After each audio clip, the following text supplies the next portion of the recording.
Donald Trump just added another reason why he should get the Nobel Peace Prize. Armenia and Azerbaijan have signed a peace deal.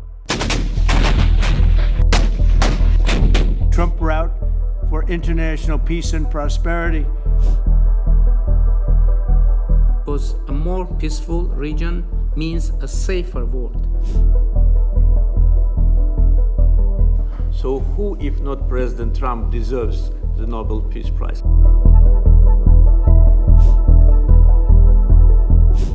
But just as the ink was drying, two countries chimed in. Russia warned of foreign interference and Iran basically said no. Is peace guaranteed between Armenia and Azerbaijan? What is Donald Trump getting out of this deal? And can this region escape being trapped between Russia and Iran? I'm Ananya Dutta and this is Grey Zone.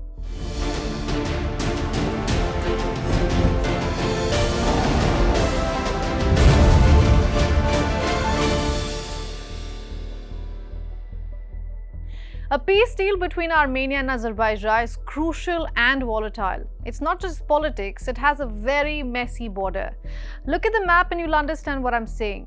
Armenia is on the left and Azerbaijan is on the right. But not exactly. It's like a patchwork of enclaves. In the north, you've got Azerbaijani villages cut off from mainland Azerbaijan.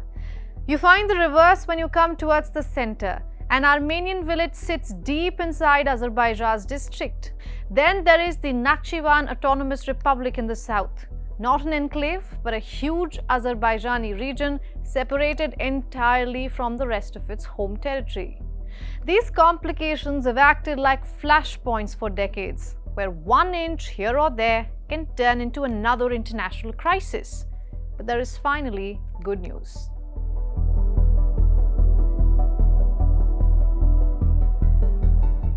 It's a long time, 35 years. They fought, and now they're friends, and they're going to be friends for a long time. But it's a big, beautiful honor to welcome everyone to the White House for this very historic peace summit between Armenia and Azerbaijan. US President Donald Trump has brokered a peace deal between Armenia and Azerbaijan after decades of on and off fighting. Leaders of both the countries signed a peace agreement in the White House itself. I want to thank President Trump and his team for brokering this game-changing outcome between Armenia and Azerbaijan. This is a great deal we've achieved today. This is a success for our countries and for our region, and a success for the world, because a more peaceful region means a safer world. Also, I'm very grateful to Mr. President that he today lifted the restrictions which have been imposed on Azerbaijan back in 1992, just only 1 year after Azerbaijan restored its independence. These restrictions have been imposed on us. So after 33 years, these restrictions have been lifted.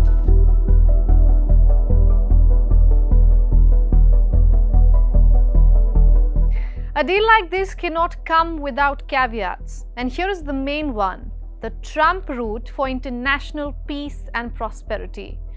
The corridor is as long as its name. This declaration establishes what they are calling a great honor for me. I didn't ask for this. The Trump route for international peace and prosperity, which is a special transit area that will allow Azerbaijan to get full access to its territory of Nakhchivan while fully respecting Armenia's sovereignty.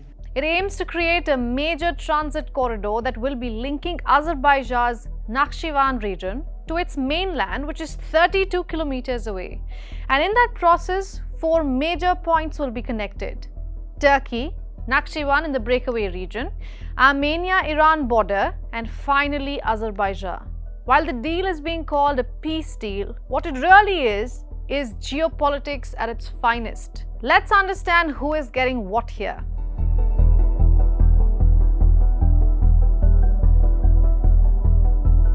Let's start with Turkey. It is an ally of Azerbaijan and has been looking to better trade with the country.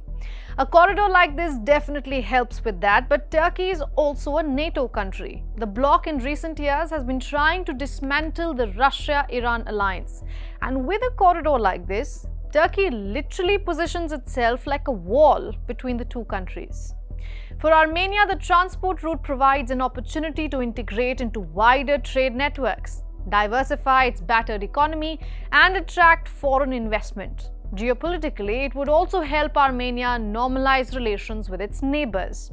And for Azerbaijan, the corridor offers a direct land connection to Nakhchivan, strengthen ties with Turkey, and consolidate post-war gains through infrastructure diplomacy. It also strengthens Baku's position as a crucial transport and logistics hub on a global scale.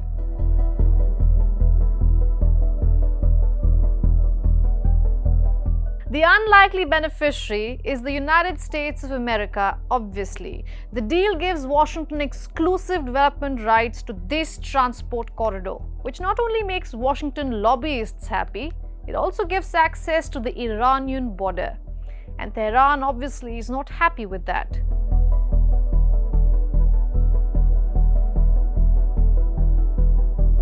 They have welcomed peace between the warring sides but warned that a corridor like this will be blocked. Iran is concerned that foreign intervention so close to its borders will bring negative consequences. So does this mean the corridor cannot be built? Not exactly, because the route will be built on Turkish, Armenian and Azerbaijani lands, all of whom have agreed to the construction. It's not clear how Iran will block it.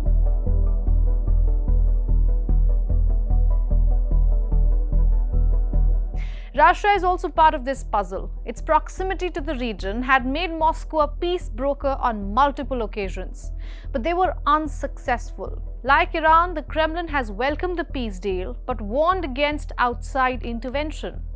Signing the peace agreement in Washington alongside the US president sends a strong signal to Moscow, which is busy fighting Ukraine.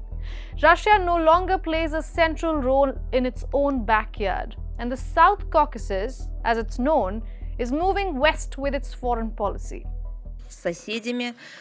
We hope that the countries in the region, including Azerbaijan and Armenia, will realize the risks of exacerbating the situation and deepening their cooperation with NATO, because these are indeed risks, and the situation is getting worse. And everyone knows how this ends. Wherever the North Atlantic Alliance appears, confrontation is imposed, military tensions grow, and the words peace, stability, and normality are forgotten. Instead, a Western-imposed new normality emerges. This is followed by everything else that we have repeatedly observed. For Armenia and Azerbaijan, this deal is a rare moment of optimism after decades of mistrust and bloodshed. But they should remember, putting too much faith in Washington can come at a cost. Ask Europe and the Middle East. And this new corridor, the so-called Trump route, is not just a trade route, it's a geopolitical statement that slices through a space Russia and Iran thought were in their influence. So while today's headlines may speak of peace, the geography of the Caucasus tells a more complicated story, one where it could get trapped between two powerful neighbors driven by anti-American sentiments. I'm Ananya Dutta. Thanks for watching Grey Zone.